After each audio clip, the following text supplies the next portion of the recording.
माझ्याकडे स्क्रिप्ट तयार आहे. नमक हराम 2.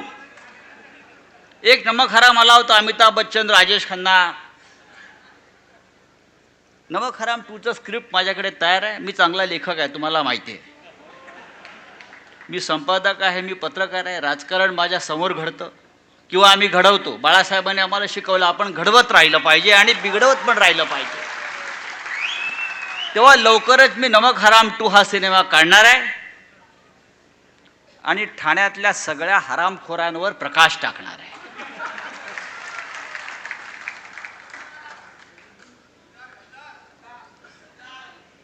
ठाण्याचं नाव जसं गब्बर म्हणतो ना, पुरा नाम मिट्टी में मिला दिया, तसं ठाण्याचं नाव या गद्दाराने आणि इकडल्या गब्बराने पूर्ण मातीत मिळवलं.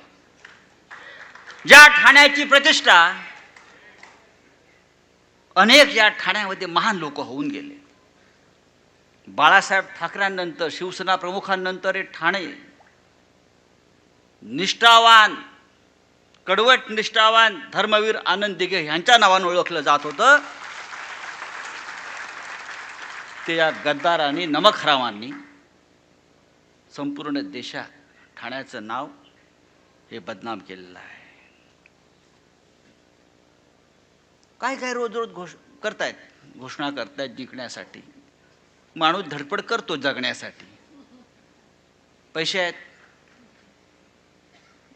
आहेत म्हणून एकदा जिंकलात लोकसभेला. आपण मगाशी हे मिंदे जे आहेत हे लबाडी केल्याशिवाय जिंकूच शकत नाहीत. त्यांच्या रक्तातच लबाडी आहे.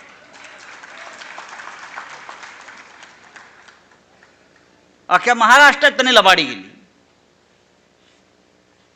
ठाण्यात तर केलीच. आणि ती लबाडी कशी केली हे मगाशी राजन विचारे यांनी सांगितलं. त्यामुळे आपल्याला आता सावध राहिलं पाहिजे.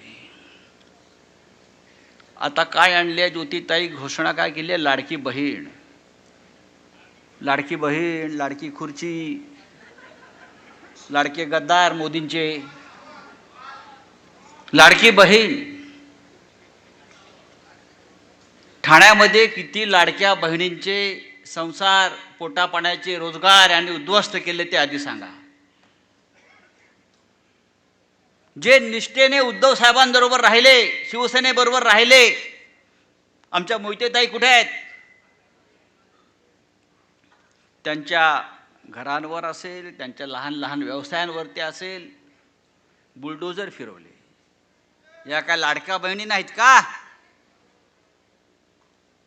150 रुपयात लाडकी किती? 1,500. लाडक्या बहिणीची किंमत फक्त 1,500. फक्त 1,500.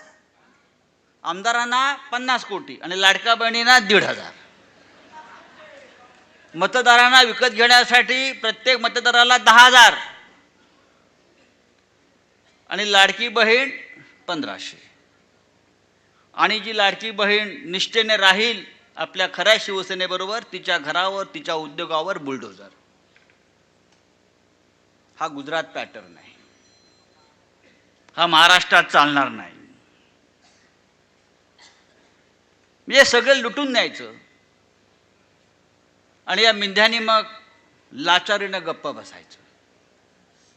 माननीय उद्धव साहेब 3 दिवस दिल्लीत होते. अभिमान वाटावा महाराष्ट्राला असा त्यांचा दिल्लीचा दौरा झाला. देशाच्या राजधानीमध्ये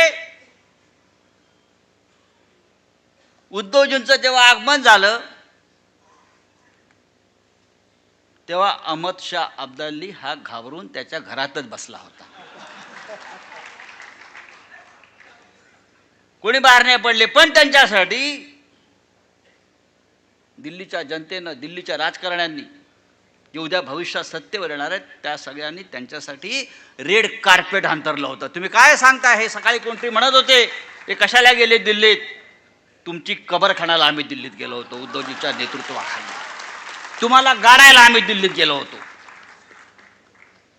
आणि तुम्हाला आम्ही गाडल्याशिवाय राहणार नाही. हे जातात दिल्लीत, त्यांना भेट तरी मिळते का?